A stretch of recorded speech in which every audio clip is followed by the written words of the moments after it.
हिंदुस्तान के इतिहास के बारे में सिर्फ अमित शाह जी रूबरू नहीं है। बीजेपी पार्टी को किसने रोका? हिंदुस्तान में तो दो बहादुर है, मोदी जी और अमित शाह जी। तीन दोनों बहादुर को किसने रोका कि भाई पीओ के तुम अपने कब्जे में लाया करो, पीओ के छीन के तुम ला के दिखाओ कि जो कांग्रेस ने नहीं कर पाए वो हम करके दिखाए हैं। मैं इसलिए कहा कि आप सारे दिन भर सदन में इस मुद्दे पे चर्चा होना चाहिए, क्योंकि एक छोटी मामला तो नहीं है और हिंदुस्तान के इतिहास के बारे में सिर्फ अमित शाह जी रूबरू नहीं है, और भी तो कोई होंगे। तो सबसे अच्छा होगा कि हिंदुस्तान के आम लोगों को भी पता चलेगी, दिन भर इस मुद्दे पे सदन में चर्चा हो। नंबर 1। नंबर 2, मान लीजिए नेहरू ने गलती की, जैसे कि अमित शाह जी ने और सारे बीजेपी पार्टी ने दशकों से शिकायत दर्ज करते रहे, यही है ना बात।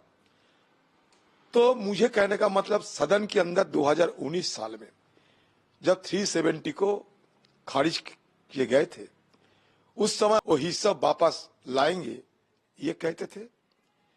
मोदी जी की 10 साल हो गए, अटल बिहारी वाजपेयी के जमाने में भी 6 साल गुजर चुके हैं। तो उनको मतलब बीजेपी पार्टी को किसने रोका? हिंदुस्तान में तो दो बहादुर है, मोदी जी और अमित शाह जी।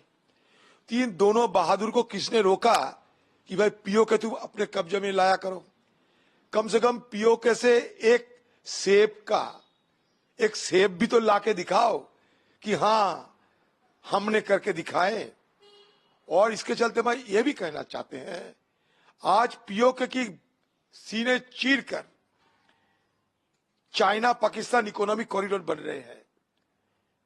तो ये चाइना इकोनॉमिक कॉरिडोर जब पीओके के चीरकर बन रहे हैं, तो मोदी जी अमित शाह भी क्यों म्यू म्यू कर रहे हैं, क्यों चुप पिसाते हैं? इतना G7 में जाते हो, संघाई कोऑपरेशन में जाते हो, G20, G24, 420 बहुत कुछ होने वाला है। तो किसने रोका इन लोगों को कि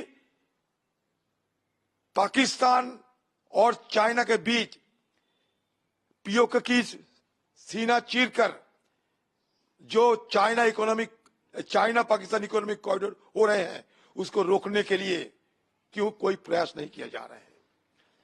पीओके छीन के तुम ला के दिखाओ कि जो कांग्रेस ने नहीं कर पाए वो हम करके दिखाए हैं। एक सेब तो कम से कम लाया करो पीओके से। यहां बड़ी बड़ी बहादुरी करते हैं। जब लद्दाख में अतिक्रमण हो चुके हैं, गलवान की घटना सबको जानकारी है, तो हमारे प्रधानमंत्री क्या कह रहे थे? ना चीन घुसे हैं, ना कोई घुसा हुआ है। तो उनको याद दिलाना चाहते हैं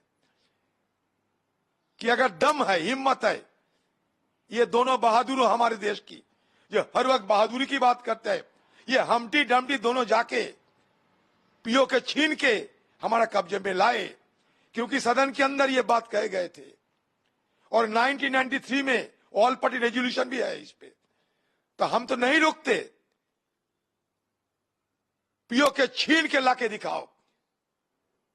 चुनाव 2024 में, चुनाव की पहले पीओके छीन के लाओ, सारे हिंदुस्तान की सब वोट तुम्हें मिलेगी।